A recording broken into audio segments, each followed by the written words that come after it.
Everybody, welcome back to Around the Emirates podcast with Sara Mousa, where I speak to guests from across the UAE about topics you want to hear about. Today, I'm joined by the incredible Heather Mills. Hi, Heather. Hello, lovely to see you. Lovely to have you here. So, guys, I have a really exciting episode in store for you. I invited Heather to be on the show because she is an entrepreneur with amazing plant-based innovation. She has several companies, and more specifically, her latest company, No Bloat, has the most awesome products. There you go. There's a little promo there. All about being super kind of health focused, plant-based kind of products, and so excited to hear your story today, Heather. Great. Fire away with your first question. It's really Awesome. lovely to be here. I'm so glad you're here. I'd love to hear all about your story, what drove you to kind of become plant-based, and what made you decide to start these companies. Well, I come from the north of England, Newcastle, so you probably can tell from my accent, but I've traveled the world most of my life. And we were brought up on meat and veg. But in those days, because I'm 58 now, meat was a luxury. So you only got meat at the weekends. And then you were naturally vegan, vegetarian without even knowing it, because no one really discussed it. So I was quite lucky that we didn't have much money and we were brought up like that. But at the time, I was envious of everyone with a ham sandwich at school in their packed lunch. So roll forward, when I was 9, my mum lost her leg and they reattached it and she eventually died when she was 47. And then bizarrely, years later, when I was 25, I lost my leg. And I was in hospital for 5 months. I crushed my pelvis, punctured my lung, split my head open. And they just kept feeding me junk food. Nobody understood why I could heal. And I kind of was woken up by a friend who'd claimed that she'd healed herself of breast cancer from eating plants.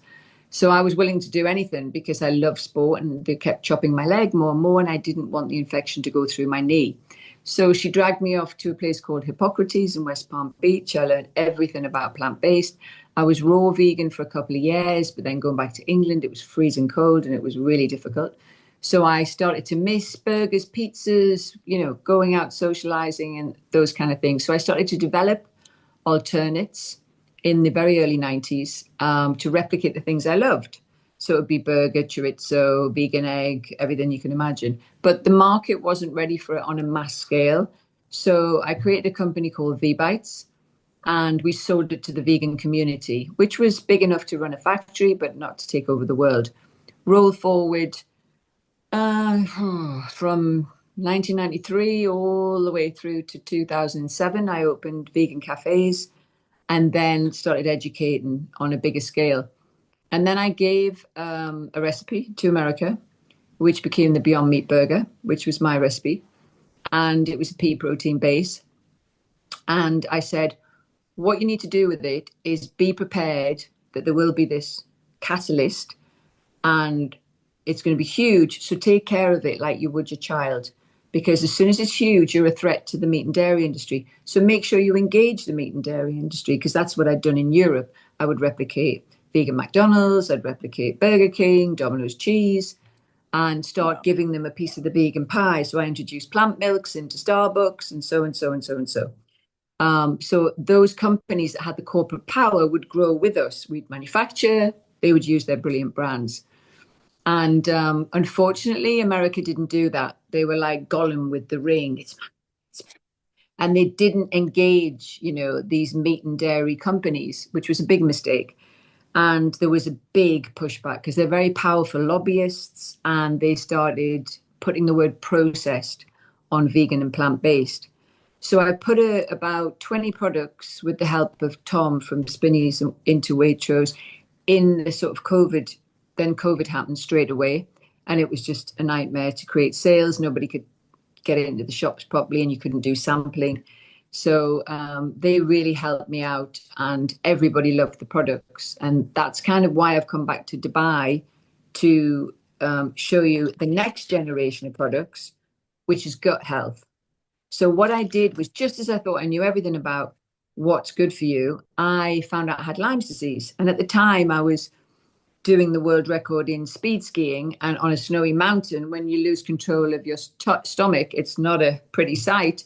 So everything I ate made my stomach really bad. And this, I did 5 world records, but through all of it, I was ill the entire time and I was getting thinner and thinner and thinner because I was afraid to eat anything other than pommes and, chips.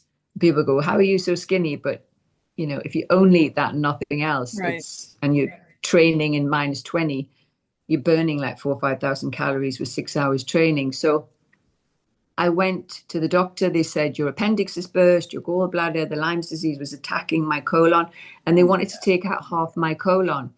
And I was like, whoa, whoa, whoa, whoa. I love sport. I don't want to wear a stoma bag. Let's look at the reason, not put a plaster on it. So I started analyzing the gut for 14 years, of the microbiome, the fact that the serotonin was mainly made there and it affects your mental health. And I found out that a lot of healthy foods for 40, 50% of the public were actually giving them issues. So garlic and onion is a fructan. It's in everything. If you can digest it, it's a fantastic thing. But I couldn't. So I had severe problems with that, and also mannitols. So I couldn't have certain also types of mushrooms, but I could have oyster mushroom. So once I worked out which ingredients work for anyone and the quantity, the microdosing. So it's a bit like you might have a pot of hummus one week and think, oh, I feel awful. The next week, you might have just stuck your celery stick in it twice and felt fine. And it's because the level of garlic has actually moved through your system and hasn't created that reaction. It's called FODMAPs. And you can read all about it in the science that I've done over the many years on nobloat.com. It says everything. So I brought this here because I put it in America, to test in hospitals. And as I did with plant-based back in 2007, 8, and New York suddenly started being plant-based. And we found that type 2 diabetes was gone in 2 months. Type 1 was down to 2 injections a day just by changing what you eat in the gut microbiome. But I'm also a realist. I live on planes, trains, automobiles. So I carry these with me all the time. So we've got like tofu katsu curry, we've got lentil hash. It's the Delish. first product. Yeah, it's the first product that's been stamped by the Monash University and the Harley Street Gut Clinic as real food is medicine.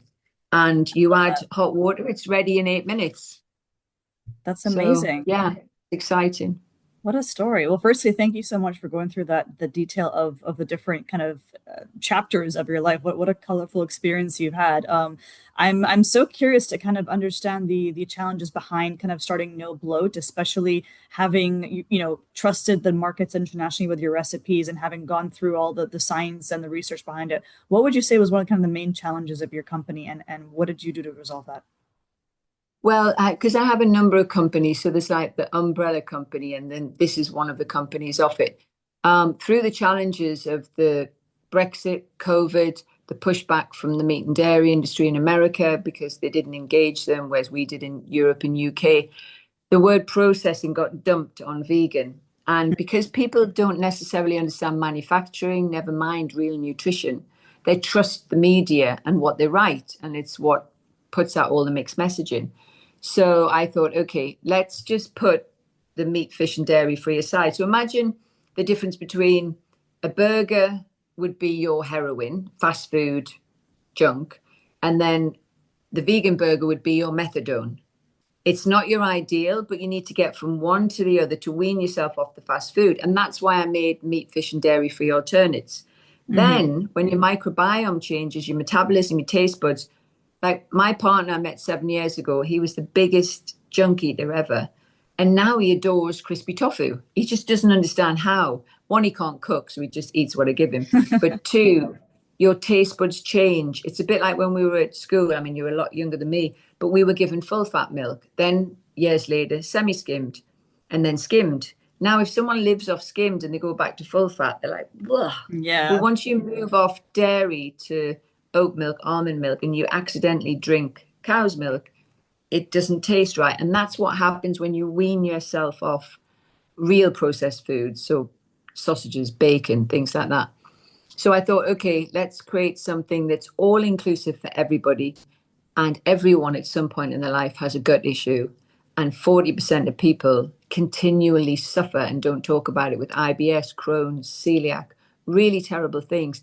And these products make them feel confident that if they go in a restaurant, they can put them in their handbag and still be out with their girlfriends having fun without worrying if they're going to get allergic reaction. So these are great for restaurants, hotels, planes, trains, automobiles.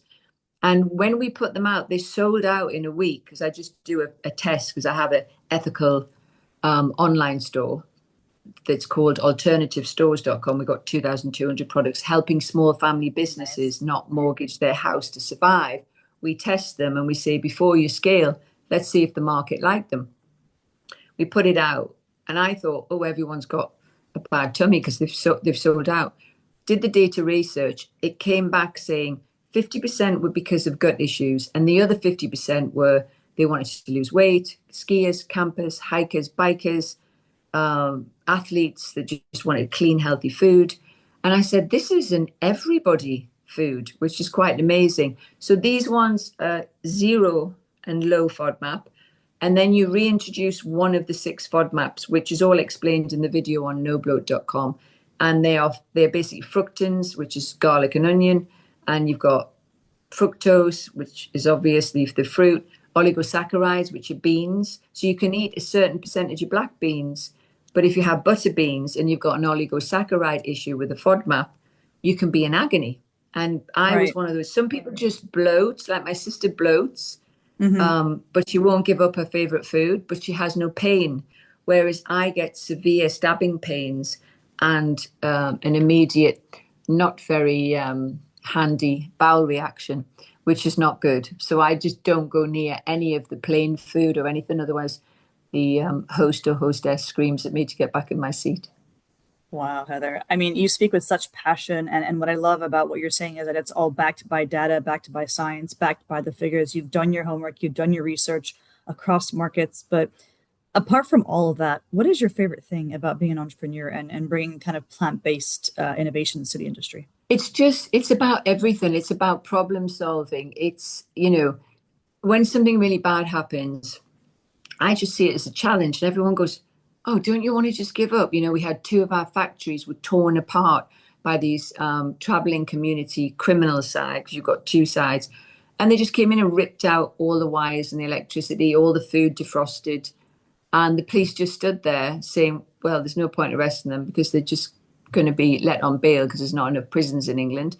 And they're not going to be charged. And that's Mm. what's going on in the UK. 120 factories have gone down in the last 12 months. But I just looked at it like, okay, we need to move more into ambient, and we need to set up manufacturing in Austria for Europe and the UK for the UK. So we still have enough capacity in our factory to do our products for UK. But we had a lot of interest at the Gulf Food Show from India. They were absolutely blown away by these products because I've also made a paneer cheese. Because imagine we're trying to Ah, minimize global warming. So I worked in the Gujarat earthquake disaster, and I've been to India every year since.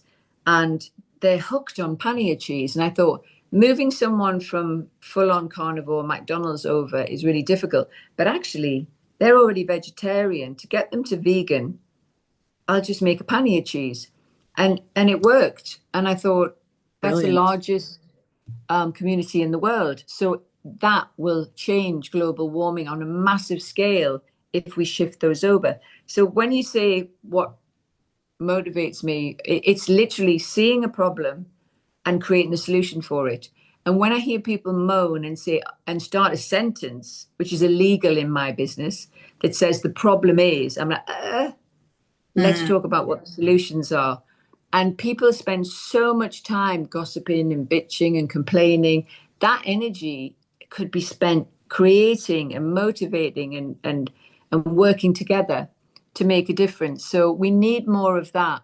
And when I worked in the war in the former Yugoslavia, they were all saying, oh, you won't be able to do this. And I created the largest landmine clearing charity in the world against all odds. And the same with banning the first European ban on dog and cat fur, because I used consumer duping through a legal loophole rather than my devastation at seeing dogs and cats being skinned alive and sent their fur through to the UK. Yeah, really, that happens. And but we've closed that loophole. So I just see things very clearly and know what the solution is. The hiccups are having the right team around you to follow through and getting the dinosaurs out of Parliament in the UK. Yep. It's like if I did a spreadsheet to save 4 billion a year in food and food waste. Simple, could be implemented immediately. And Wow. they're like, oh, but some of our patients like steak and chips after a stroke or a heart attack. Yes, Like the that's feed what the they feed the purpose. patients in England. That's what they feed the patients in England. Steak and chips, ice cream and jelly after a stroke or heart attack. And Isn't I that what videoed can it. cause it? Yes, because they want them to come back in. And if we were a private healthcare state, like America, where you pay for healthcare, I might have some common sense that they're just being greedy. But the taxpayer is paying for those people. And the one time, if you say to somebody that eats unhealthy, if I'm going to save this billion and it's going to go to junior doctors and nurses to pay them properly to be motivated to stay and work properly, all you've got to do is eat healthy when you're in hospital. It's a no-brainer. People go, okay. So you don't walk into a hospital with a chocolate vending machine and a Costa coffee and a load of cupcakes. It's I mad. love this. I love like Heather. I love the amount of information that you've come to this episode with. I love the different ways that you've opened our eyes to what's really happening in the industry. And I think this is kind of a perfect segue into my final question for you today. You've talked a little bit about the importance of having a solutions-oriented mindset. You've talked about having kind of the right people in place and the right teams around you. Obviously, you really enjoy kind of problem solving. What would you say is a word of advice that you have for kind of aspiring entrepreneurs? I would say work and live and breathe in the business that you want to go into. And if it's something new, still live and work and breathe in a business as similar as possible, because no matter what you think, it's 10 times harder. Also, understand your expectations and your limitations so that you don't put a round peg in a square hole, because entrepreneurs need teams. They're not solo. You know, Richard Branson, who's a good friend of mine, didn't build his empire by himself. He had an amazing team around him. So you need those front people, but you really need to be realistic. And enthusiasm is brilliant, but ignorance when things are going wrong, that you just put your head in the sand, means it's not going to work. So I don't mean to be negative or devil's advocate, but learn by your mistakes and learn by others' mistakes within their company, and try and see if you can solve the problems in their company before you go on and run your own. Because if you can't in their company that might have an even better structure, you're just starting at the base route. So really work out and do your market research. People think they've come up with Yeah. something. The amount of people that approach me and I'm like, vegan egg, we've been doing that for 22 years. And they're like, oh, chorizo, yeah, we've been doing that for 27 years. What about caviar? Yeah, we did that 30 years ago, but it's not a big market. So it's really doing your research and understanding it. And the weakness in the vegan sector was people believing that they had this amazing IP, that they were column, like I said, hanging on to it. Um, Use third-party manufacturers if you want an easy life and have a few supply chains, because you can get let down. Don't go into manufacturing unless you want zero social time, because it is 24 hours, and you've just got to know, if you love what you do and you love your business and you love the people you work with, then great. But if you want to have kids and 3 dogs and think it's going to be 9 to 5, go and get a job in somebody's business. Fair enough. Well, thank you so much, Heather, for joining me on the show today. I'm sure we've all learned so much from you. I love the amount of experience and just passion that you bring to this, and I'm grateful for this conversation with you. Brilliant. Thank you. Great. Thanks for having me.